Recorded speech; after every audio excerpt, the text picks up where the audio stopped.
Leo 2021. Now this year is going to be a year of great change and challenges for you, but I think that it might feel kind of less impending than 2020 felt. You'll be having changes in your career and maybe shifts or breakthroughs in your career, as well as new commitments or challenges in your relationships. So the main focus for you, I think, for 2021 is going to be career and personal relationships. My name is Desiree with theastrologyaddiction.com, and thank you so much for watching.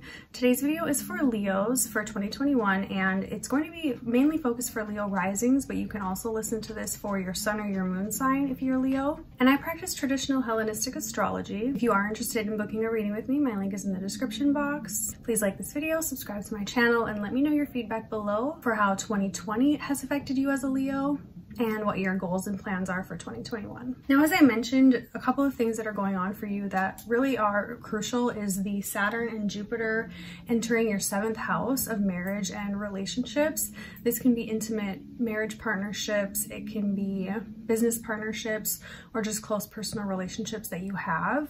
So overall, what that means is that you'll be tested in a new way in your relationships. You can be looking at your relationships in a more serious manner, maybe wanting to commit or, expand and learn from relationships in a new way, since Jupiter will also be in Aquarius. But there's definitely a serious tone and possible difficulties that you will be going through.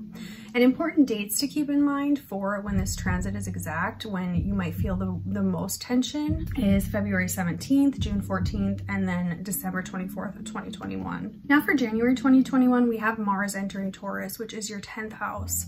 So this is going to probably feel like some kind of pressure or new ambition or energy for you in the area of career. You have Uranus, again, also in your 10th house of Taurus, which it's been there pretty much all of 2020 as well. And that can really just show some unexpected breakthroughs, shifts, changes, or like epiphanies that you're experiencing in your public life or your career. Maybe taking on like new roles or just shifting what you're doing to maybe like less traditional type of work.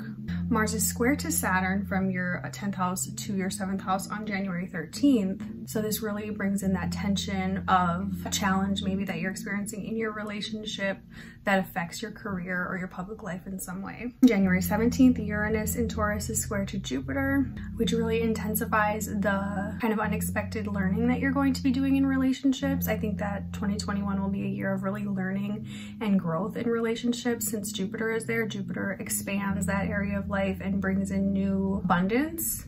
But with that square to Uranus to your 10th house, again, there is sort of a unpredictability about it and maybe even some anxiety about your career and relationships.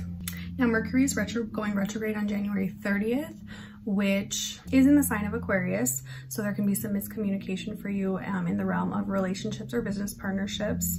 And that can start to lighten up for you around February 20th when Mercury goes direct. There should be some clarity that you're finding, by the end of February.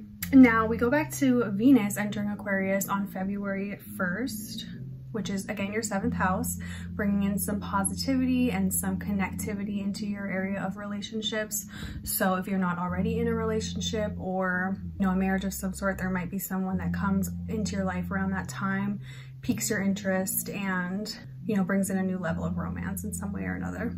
Venus enters Pisces on February 25th, so it's a pretty quick shot through that Aquarius sign, and then enters your 8th house, which can definitely highlight maybe your taxes are getting some attention around that time, other people's money, business ventures, shared resources that you have can come up in some way or another. Now, April 14th, we have Venus entering Taurus, which is your 10th house. So that highlights the area of career for you.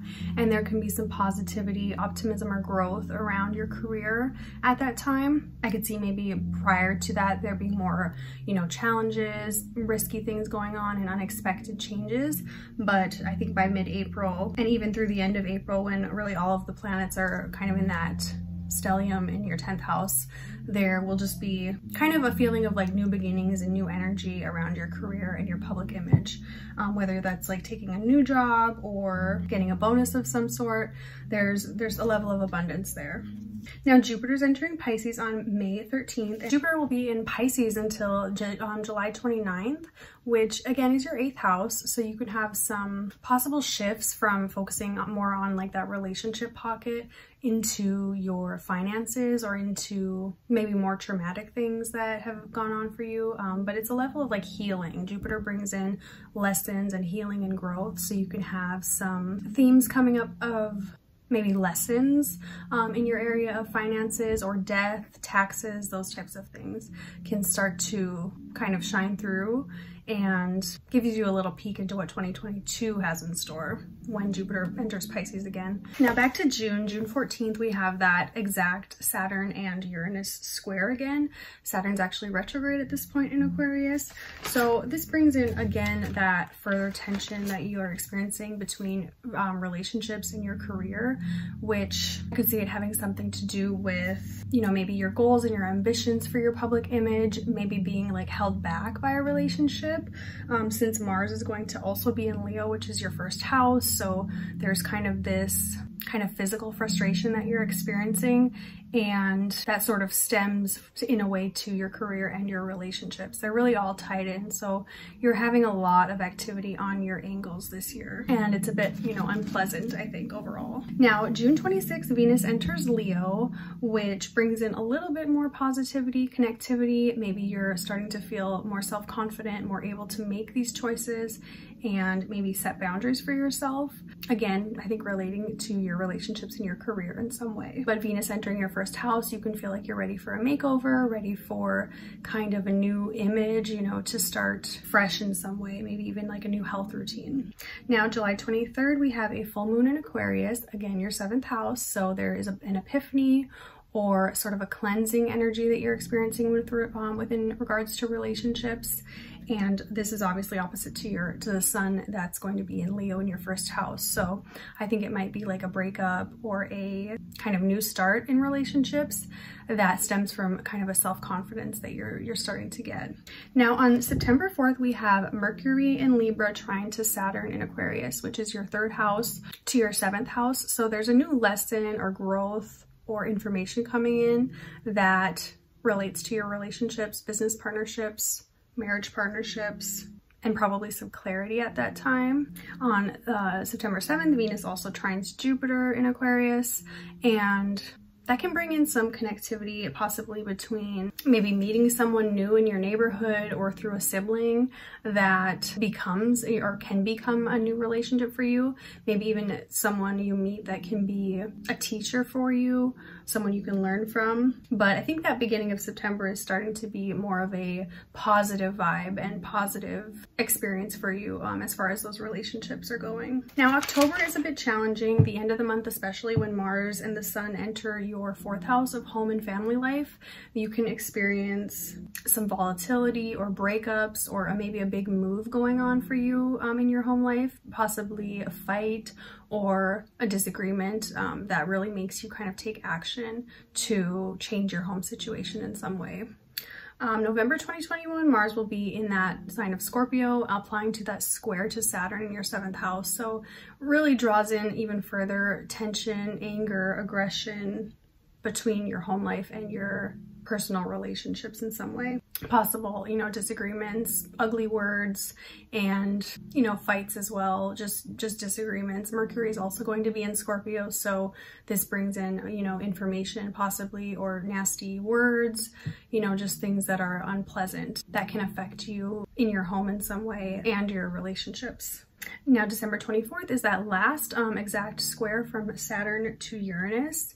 Again, that 7th house to your 10th house of career. So I think this is kind of like a final push, maybe for you to maybe break off a relationship or change your career. You know, you could have like some built up tension with your boss that really just starts to increase by year end, or opposite with your relationships, you know, built up tension that around the holidays, December 24th, 2021, that really just kind of comes to a peak and you're forced to make a change. So I hope you guys enjoyed this video for Leo 2021. Please leave your feedback below, and if you are interested in booking a reading with me, my link is in the description box. Have a great day. Bye.